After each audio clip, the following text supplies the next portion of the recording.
My fellow Americans, this is the 34th time I'll speak to you from the Oval Office, and the last.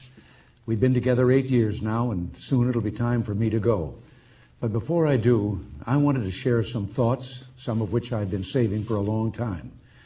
It's been the honor of my life to be your president. So many of you have written the past few weeks to say thanks, but I could say as much to you. Nancy and I are grateful for the opportunity you gave us to serve. One of the things about the presidency is that you're always somewhat apart. You spend a lot of time going by too fast in a car someone else is driving and seeing the people through tinted glass, the parents holding up a child and the wave you saw too late and couldn't return. And so many times I wanted to stop and reach out from behind the glass and connect. Well, maybe I can do a little of that tonight. People ask how I feel about leaving, and the fact is, parting is such sweet sorrow. The sweet part is California and the ranch and freedom. The sorrow, the goodbyes, of course, and leaving this beautiful place. You know, down the hall and up the stairs from this office is the part of the White House where the president and his family live. There are a few favorite windows I have up there that I like to stand and look out of early in the morning. The view is over the grounds here to the Washington Monument, and then the Mall, and the Jefferson Memorial. But on mornings when the humidity is low, you can see past the Jefferson to the river, the Potomac, and the Virginia shore. Someone said that's the view Lincoln had when he saw the smoke rising from the Battle of Bull Run. Well, I see more prosaic things. The grass on the banks, the morning traffic as people make their way to work, now and then a sailboat on the river. I've been thinking a bit at that window. I've been reflecting on what the past 8 years have meant and mean. And the image that comes to mind like a refrain is a nautical one. A small story about a big ship and a refugee and a sailor. It was back in the early 80s, at the height of the boat people, and the sailor was hard at work on the carrier Midway, which was patrolling the South China Sea. The sailor, like most American servicemen, was young, smart, and fiercely observant. The crew spied on the horizon a leaky little boat, and crammed inside were refugees from Indochina hoping to get to America. The Midway sent a small launch to bring them to the ship in safety. As the refugees made their way through the choppy seas, one spied the sailor on deck and stood up and called out to him. He yelled, "Hello, American sailor. Hello, freedom man." A small moment with a big meaning. A moment the sailor who wrote it in a letter couldn't get out of his mind. And when I saw it, neither could I. Because that's what it was to be an American in the 1980s. We stood again for freedom. I know we always have, but in the past few years, the world, again, and in a way we ourselves, rediscovered it. It's been quite a journey this decade, and we held together through some stormy seas. And at the end, together, we're reaching our destination. The fact is, from Grenada to the Washington and Moscow summits, from the recession of 81 to 82, to the expansion that began in late 82 and continues to this day, we've made a difference. The way I see it, there were two great triumphs, two things that I'm proudest of. One is the economic recovery, in which the people of America created and filled 19 million new jobs. The other is the recovery of our morale. America is respected again in the world and looked to for leadership. Something that happened to me a few years ago reflects some of this. It was back in 1981, and I was attending my first big economic summit, which was held that year in Canada. The meeting place rotates among the member countries. The opening meeting was a formal dinner for the heads of government of the 7 industrialized nations. Well, I sat there like the new kid in school and listened. And it was all Francois this and Helmut that. They dropped titles and spoke to one another on a first-name basis. Well, at one point, I sort of leaned in and said, "My name's Ron." But in that same year, we began the actions we felt would ignite an economic comeback. Cut taxes and regulation, started to cut spending, and soon the recovery began. 2 years later, another economic summit with pretty much the same cast. At the big opening meeting, we all got together, and all of a sudden, and just for a moment, I saw that everyone was just sitting there looking at me. And then one of them broke the silence. "Tell us about the American miracle," he said. Well, back in 1980, when I was running for president, it was all so different. Some pundits said our programs would result in catastrophe. Our views on foreign affairs would cause war. Our plans for the economy would cause inflation to soar and bring about economic collapse. I even remember one highly respected economist saying back in 1982 that the engines of economic growth have shut down here, and they're likely to stay that way for years to come. Well, he and the other opinion leaders were wrong. The fact is, what they called radical was really right. What they called dangerous was just desperately needed. And in all of that time, I won a nickname, the Great Communicator. But I never thought it was my style or the words I used that made a difference. It was the content. I wasn't a great communicator, but I communicated great things. And they didn't spring full bloom from my brow. They came from the heart of a great nation, from our experience, our wisdom, and our belief in the principles that have guided us for 2 centuries. They called it the Reagan Revolution. Well, I'll accept that.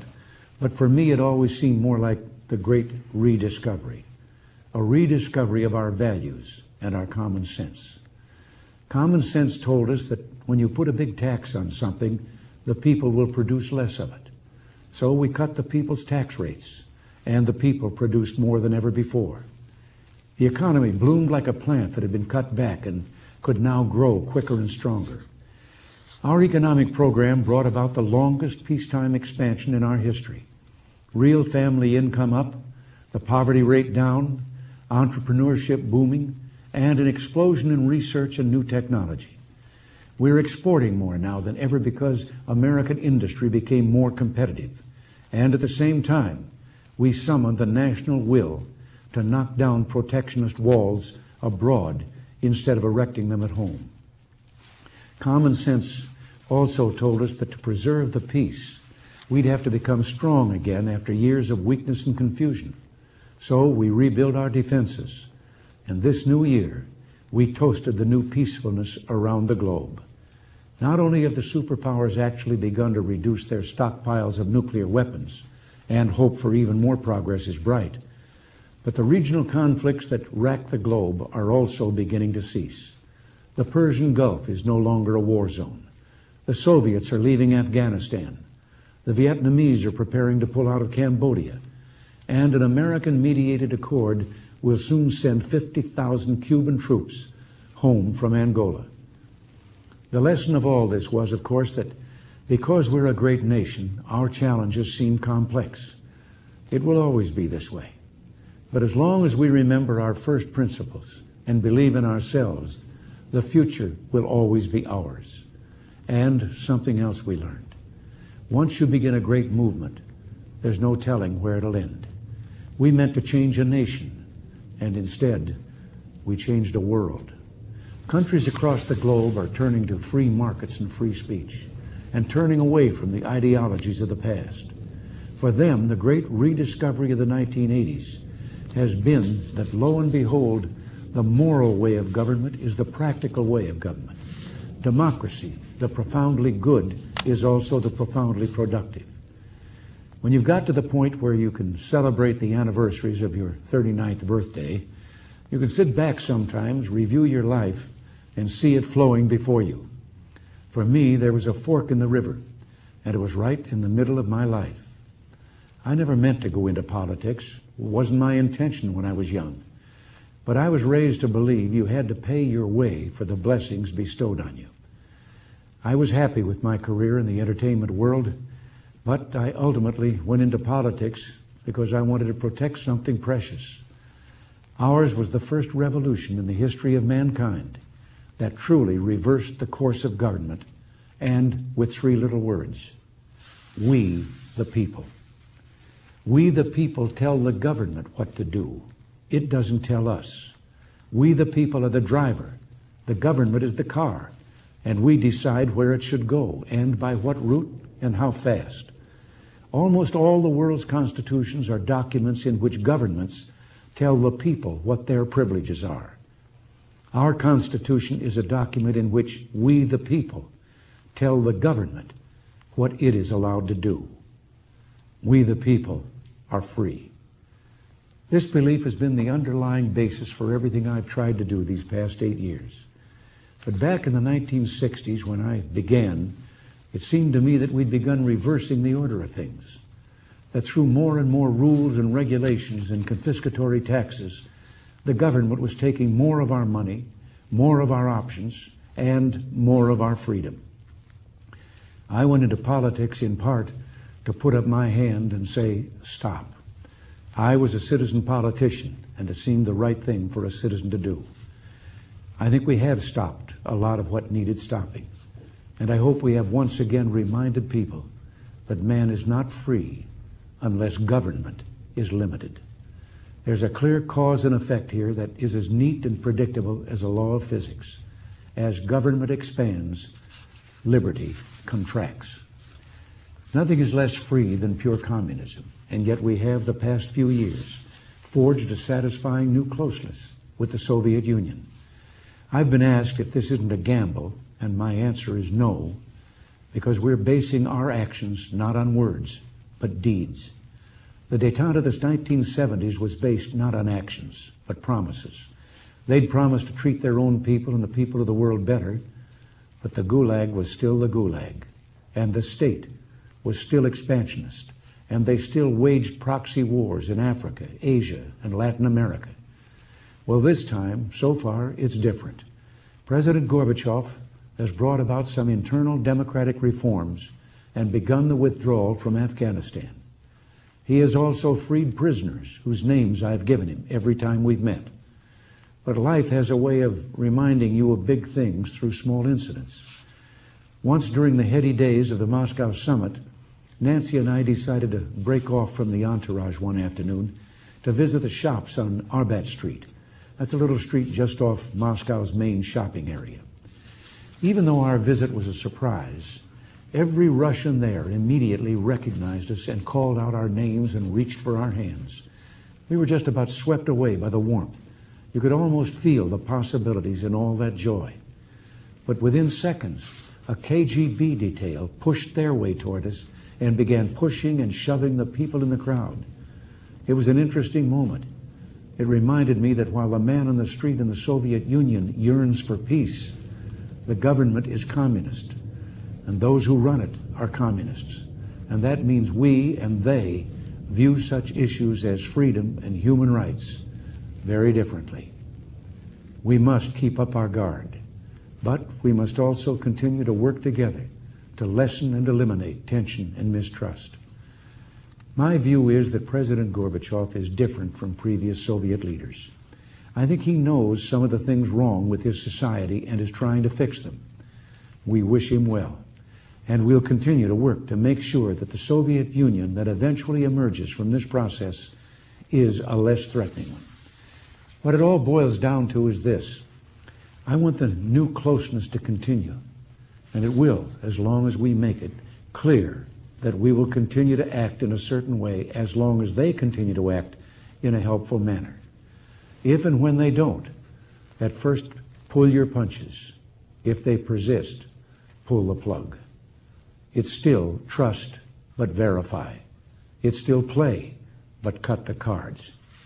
It's still watch closely and don't be afraid to see what you see.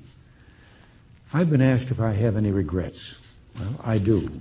The deficit is one. I've been talking a great deal about that lately, but tonight isn't for arguments, and I'm going to hold my tongue. But in observation, I've had my share of victories in the Congress, but what few people noticed is that I never won anything you didn't win for me. They never saw my troops. They never saw Reagan's regiments, the American people. You won every battle with every call you made and letter you wrote demanding action. Well, action is still needed. If we're to finish the job, Reagan's regiments will have to become the Bush brigades. Soon he'll be the chief, and he'll need you every bit as much as I did. Finally, there is a great tradition of warnings in presidential farewells, and I've got one that's been on my mind for some time. But oddly enough, it starts with one of the things I'm proudest of in the past 8 years, the resurgence of national pride that I called the new patriotism. This national feeling is good, but it won't count for much, and it won't last unless it's grounded in thoughtfulness and knowledge. An informed patriotism is what we want. And are we doing a good enough job teaching our children what America is and what she represents in the long history of the world? Those of us who are over 35 or so years of age grew up in a different America. We were taught very directly what it means to be an American. And we absorbed almost in the air a love of country and an appreciation of its institutions.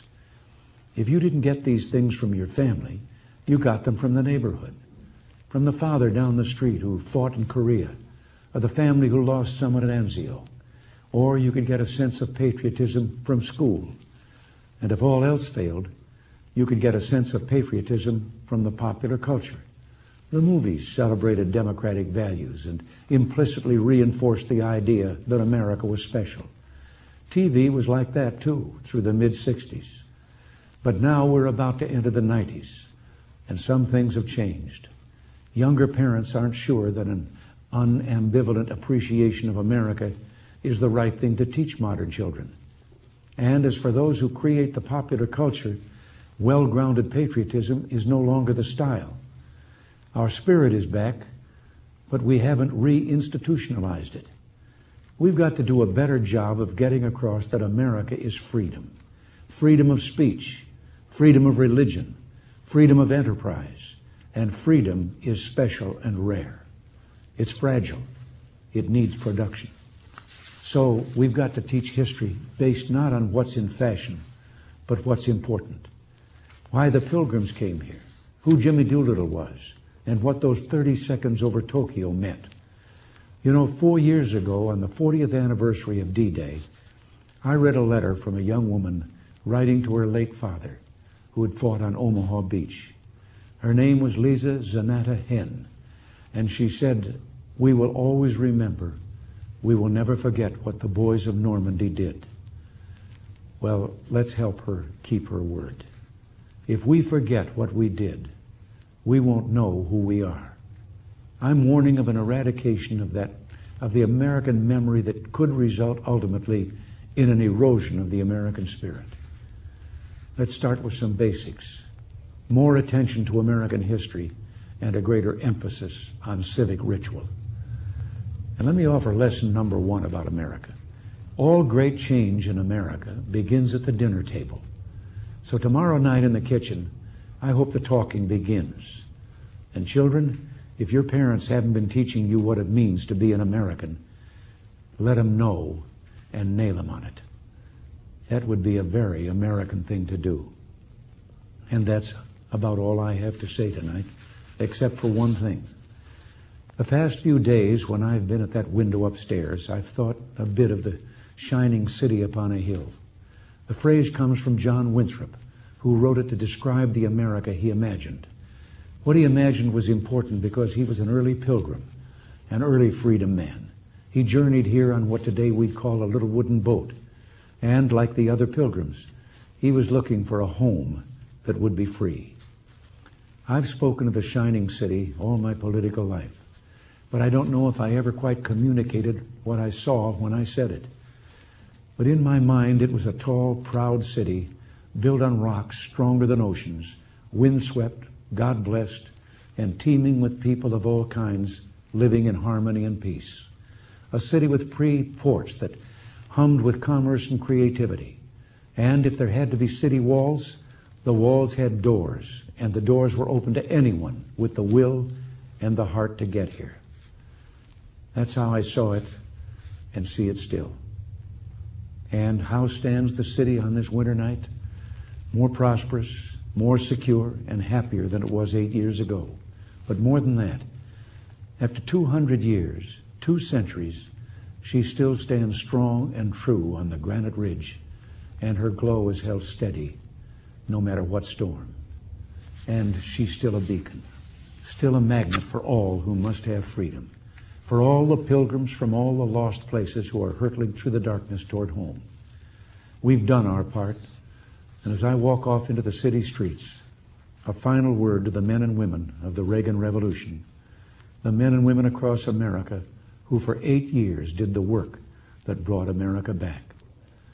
My friends, we did it. We weren't just marking time. We made a difference.